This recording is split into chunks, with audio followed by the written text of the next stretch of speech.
Hello friends, आज के इस वीडियो के टॉपिक में केलांचू की कटिंग को कब और किस तरीके से ग्रो कर सकते हैं, इन पौधों की कटिंग को ग्रो करने के लिए किस तरीके से सॉइल मिक्स बनाना चाहिए, आज के इस वीडियो में आपके साथ शेयर करूंगी। आप भी अगर इन पौधों की कटिंग को ग्रो करना चाहते हैं, आप अपनी गार्डनिंग में इन पौधों को ऐड करना चाहते हैं, एक पौधों से काफी सारा पौधा तैयार कर सकते हैं। इन पौधों को बार बार नर्सरी से खरीद के लाने की जरूरत भी नहीं पड़ेगी। बहुत आसान तरीके से बहुत सारा पौधा तैयार हो जाती है। जैसे कि फ्रेंड, इन पौधों को केलांचू के नाम से जानते हैं। ये एक सैकुलेंट वैरायटी की पौधा है। इसमें देसी वैरायटी और हाइब्रिड वैरायटी देखने मिलती है। इसमें बहुत खूबसूरत फूल खिलते हैं। ये एक परमानेंट पौधा है, लेकिन ये विंटर सीजन में ही फ्लावरिंग करती है। इसमें बहुत सारे कलर वैरायटी भी देखने मिलती है। आप अगर सही समय में सही तरीके से सॉइल मिक्स में इन पौधों को ग्रो करते हैं, बहुत जल्दी आपको अच्छी रिजल्ट देखने मिलेगी। चाहे आपके पास देसी वैरायटी हो या फिर हाइब्रिड वैरायटी, जो भी वैरायटी आपके पास होगा, उन्हीं पौधों की कटिंग लेके आप बहुत सारा पौधा तैयार कर सकते हैं। जैसे कि ये एक विंटर सीजन फ्लावर प्लांट है। विंटर आने से पहले इन पौधों से कटिंग लेके आप अगर तैयार कर लेते हैं, तो विंटर में बहुत ज़्यादा आपको फूल देखने मिलेगी। पौधा बहुत ज़्यादा बुशी हो जाएगी। इसलिए आपको सही समय में इन पौधों को ग्रो करना होगा। अगर आप सही तरीके से सॉइल मिक्स बनाकर इन पौधों को ग्रो करते हैं, पौधा बहुत कम समय में बहुत जल्दी ग्रोथ हो जाती है। जैसे कि मैं इन पौधों से कटिंग लेके जब भी ग्रो करूँगी, आगे पौधा किस तरीके से ग्रोथ पर होगा, इसी वीडियो में आपको रिजल्ट भी दिखाऊंगी। बहुत कम समय में कटिंग ग्रो हो जाती है। आप भी इस तरीके से बहुत कम समय में कटिंग को ग्रो कर सकते हैं। इसी तरीके से आपको रिजल्ट देखने मिलेगी। पिछला विंटर सीजन में इन पर बहुत ज़्यादा फूल खिला हुआ था, जैसे कि यहाँ पर देख सकते हैं। पिछला विंटर सीजन में इसी तरीके से पौधे पर फूल खिला हुआ था। पौधे को देख सकते हैं, पौधे पर फूल देख सकते हैं। फूलों से पौधा ढका हुआ था। पौधे पर पत्तियां भी दिखाई नहीं दे रही थी। इस तरीके से फूल खिला हुआ था। आप भी अगर पौधे पर इस तरीके से रिजल्ट लेना चाहते हैं, पौधे पर ढेर सारे फूल लेना चाहते हैं, कटिंग को सही समय में ग्रो करना होगा। आप अगर इन पौधों से कटिंग लेके सही समय में ग्रो करते हैं, पौधे को फर्टिलाइज करते हैं, पौधे को बूसी बनाते हैं, विंटर आने से पहले अगर पौधा इसी तरीके से बूसी होती है, तो विंटर के मौसम में ढेर सारा इसी तरीके से फूल देखने मिलती है। ये एक हाइब्रिड वैरायटी केलांचू है। आपके पास जो भी वैरायटी होगा, आप इन पौधों की कटिंग को तैयार कर सकते हैं। सबसे पहले सही तरीके से सॉइल मिक्स में पौधों को ग्रो करना चाहिए। समय समय पे पौधों को पिंच करके बूसी करना चाहिए। उसके अलावा पौधों को सही तरीके से फर्टिलाइज करना चाहिए। पौधों को जितना ज़्यादा बूसी करते हैं, पौधे पर उतना ज़्यादा ब्रांचेस होती है। पौधे पर जितना ज़्यादा ब्रांचेस होती है, पौधे पर इसी तरीके से फूल खिलते हैं। इन सब बातों को ध्यान में रखते हुए अगर पौधों को देखभाल करते हैं, पौधे पर इसी तरीके से रिजल्ट देखने मिलती है। पौधे पर जब एक बार फूल खिलना स्टार्ट होती है, कम से कम 3 से 4 मंथ तक इसी तरीके से फूल खिला हुआ होता है। केलांचू जैसे पौधे को बहुत ज़्यादा धूप की ज़रूरत नहीं पड़ती है। सेमी शेड एरिया में भी इन पौधों को ग्रो कर सकते हैं। तो चलिए, इन पौधों को कटिंग से ग्रो करने के लिए किस तरीके से कटिंग को लेना चाहिए, किस तरीके से सॉइल मिक्स में लगाना चाहिए। तो देखिए, ये वही पौधा है जो पौधे को अभी मैं आपको दिखा रही थी। पिछला विंटर सीजन में फूल खिलने के बाद पौधा कुछ इस तरीके से हो चुकी है। इन्हीं पौधों से कटिंग को मैं निकाल रही हूँ। आपके पास भी अगर पुरानी पौधा होगा, पुरानी पौधों से कटिंग को ले सकते हैं। और कटिंग से ग्रो करना चाहते हैं, इन पौधों को पूरे साल कभी भी ग्रो कर सकते हैं, किसी भी मौसम में ग्रो कर सकते हैं। लेकिन फ्रेंड, अगर बहुत ज़्यादा और बहुत जल्दी पौधों को ग्रो करना चाहते हैं, तो रेनी सीजन में इन कटिंग को ग्रो कर सकते हैं। रेनी सीजन में इसलिए पौधों को ग्रो करना चाहिए, जिस भी तरीके से कटिंग को हम लेते हैं, कटिंग के अंदर बहुत जल्दी रूट्स ग्रोथ होती है, पौधा भी बहुत जल्दी जल्दी ग्रोथ हो जाती है। बाकी मौसम में भी ग्रो होती है, लेकिन बहुत स्लो ग्रोथ होती है। रेनी सीजन में बहुत जल्दी ग्रोथ हो जाती है। इसलिए इन पौधों को अगर ग्रो करना चाहते हैं, रेनी सीजन में ग्रो कीजिए। कटिंग चाहे छोटा हो या फिर बड़ा, पौधा बहुत जल्दी ग्रोथ होती है। केलांचू एक सेकुलेंट वैरायटी की पौधा है। इन पौधों को कटिंग से भी ग्रो कर सकते हैं। पौधों की पत्तियों को लेके भी आप ग्रो कर सकते हैं, लेकिन पत्ती ग्रोथ होने में काफ़ी टाइम लग जाती है। इसलिए इस तरीके से ब्रांचेस को अगर कट करके लेते हैं, तो बहुत जल्दी पौधा ग्रोथ हो जाती है। यहाँ पे देख सकते हैं, काफ़ी सारे ब्रांचेस को इस तरीके से मैंने निकाल चुकी हूँ। आप भी अगर इस तरीके से कटिंग तैयार करना चाहते हैं, पुरानी पौधों से इस तरीके से ब्रांचेस को कट करके निकाल लीजिए। तो चलिए, कटिंग को ग्रो करने के लिए किस तरीके से सॉइल मिक्स होना चाहिए। कटिंग लेने के बाद कटिंग को ग्रो करने के लिए इस तरीके से गमला ले सकते हैं। गमला बहुत ज़्यादा गहराई लेने की ज़रूरत नहीं है। 6 से 7 इंच की गमला भी चल जाएगी। गमले के अंदर इस तरीके से ड्रेनेज होल होना बहुत ज़रूरी है। ड्रेनेज होल हमेशा क्लियर होना चाहिए। सॉइल मिक्स भरने से पहले ड्रेनेज होल में किसी प्रकार की पत्थर या ठिकरी रख सकते हैं या फिर ग्रीन नेट के टुकड़ों को भी रख सकते हैं। तो चलिए सॉइल मिक्स भर लेते हैं। सॉइल मिक्स कुछ इस तरीके से होना चाहिए। यहाँ पर इस मिट्टी को देख सकते हैं। मिट्टी इसी तरीके से ही बेल्डन होना चाहिए। वैसे तो ये पुरानी गमले की मिट्टी है। जो गमला खाली होती है, मैं हमेशा सॉइल मिक्स को इस तरीके से धूप में सुखा के स्टोर करती हूँ। इस तरीके से सॉइल मिक्स में सीडलिंग करें या फिर कटिंग तैयार करें, बहुत ज़्यादा हेल्दी ग्रोथ होती है। आप भी इस तरीके से मिट्टी लेना चाहे ले सकते हैं। धूप में सुखा लेते हैं तो और अच्छा है। मिट्टी में किसी प्रकार की बीमारी या फिर फंगस वगैरह नहीं होती है।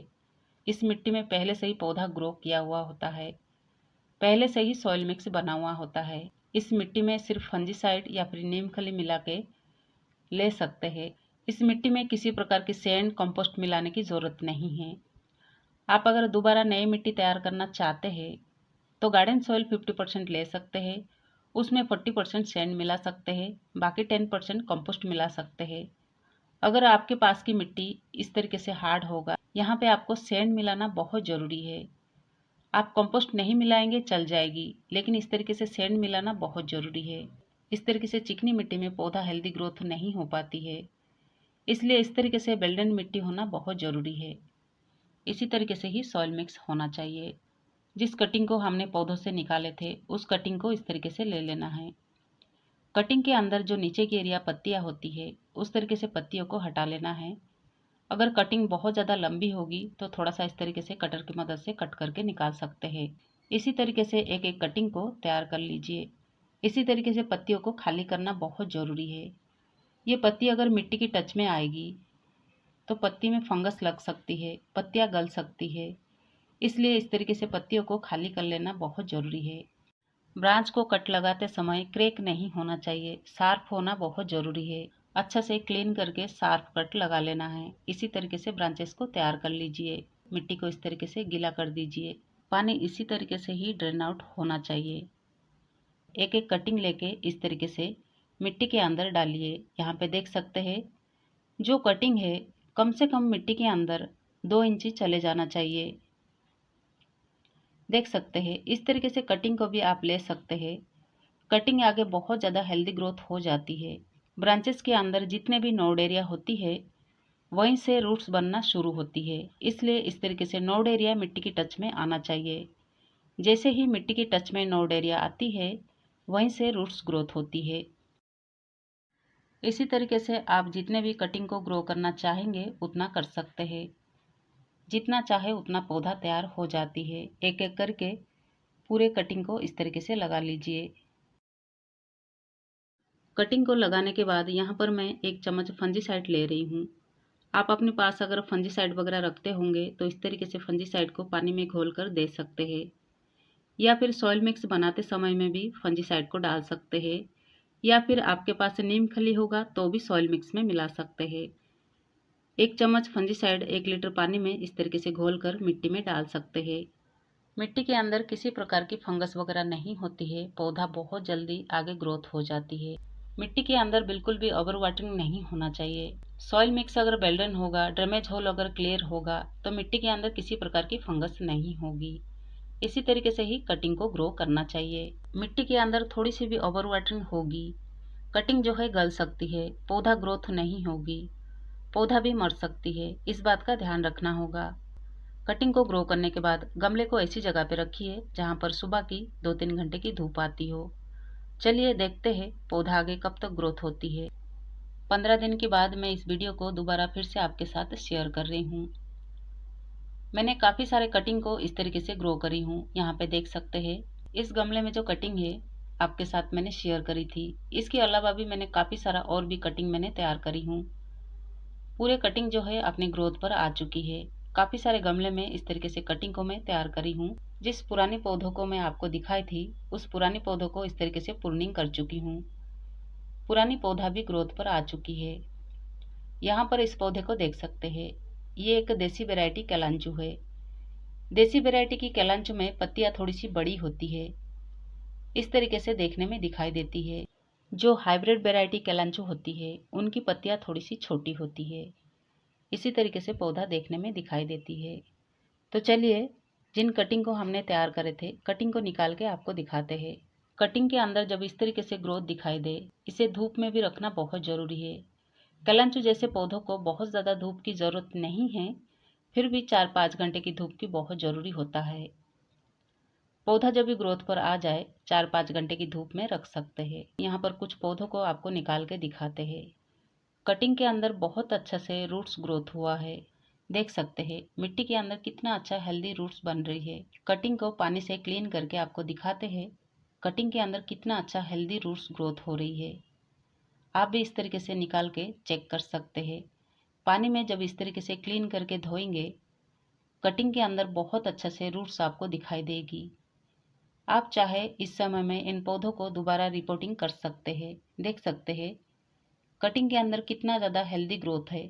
देखिए हर एक कटिंग के अंदर इस तरीके से ग्रोथ दिखाई देगी। यहाँ पे आप रिजल्ट देख सकते हैं कितना अच्छा हेल्दी ग्रोथ हुआ है। आप अगर पुरानी पौधों से ही इस तरीके से कटिंग लेके घर पर ही तैयार करते हैं, इन पौधों को नर्सरी से खरीद के लाने की ज़रूरत नहीं पड़ेगी। आप अपनी गार्डनिंग में बहुत सारा पौधा तैयार कर सकते हैं। पौधा बहुत ज़्यादा हेल्दी ग्रोथ हो जाती है। इस वीडियो में जो भी आपके साथ मैंने शेयर करी हूँ, इन सब बातों को ध्यान में रखते हुए अगर इस तरीके से कटिंग लेके आप तैयार करते हैं, बहुत सारा पौधा तैयार कर पाएंगे। वैसे तो इन कटिंग को पूरे साल में कभी भी ग्रो कर सकते हैं, लेकिन अगर रेनी सीजन में ग्रो करेंगे आपको बहुत जल्दी इस तरीके से रिजल्ट मिलेगी। रिजल्ट यहाँ पे देख सकते हैं हर एक कटिंग के अंदर काफ़ी ज़्यादा हेल्दी ग्रोथ हो रही है। उस गमले के अलावा भी मैंने यहाँ पर इस गमले में भी और भी बहुत सारे कटिंग मैंने तैयार करी हूँ, यहाँ पे देख सकते हैं। तो देखिए इस गमले में भी काफ़ी सारा कटिंग मैंने ग्रो कर रही हूँ। ये भी आगे पौधा बहुत ज़्यादा हेल्दी ग्रोथ हो जाएगी। काफ़ी सारा पौधा तैयार हो जाते हैं। इसी तरीके से आप अपनी गार्डनिंग में कटिंग को तैयार कर सकते हैं। दोबारा सॉइल मिक्स तैयार करके हर एक गमले में पौधों को रिपोर्टिंग कर सकते हैं। काफ़ी सारा पौधा आपके पास बन जाएगी। पौधों को लगाने के बाद अगर पिंच कर लेते हैं तो पौधा आगे और ज़्यादा बुशी होती है। आपके पास अगर इस तरीके से पहले से ही पुरानी पौधा होगा, पुरानी पौधों को इस तरीके से प्रूनिंग करके दोबारा सॉइल मिक्स में रिपोर्टिंग कर सकते हैं। विंटर आने से पहले पौधा बहुत ज़्यादा बुशी हो जाएगी, उसके बाद उन पर भी आप फूल ले सकते हैं।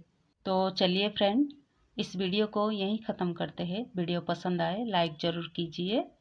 चैनल पर पहली बार होंगे सब्सक्राइब करना ना भूलिए।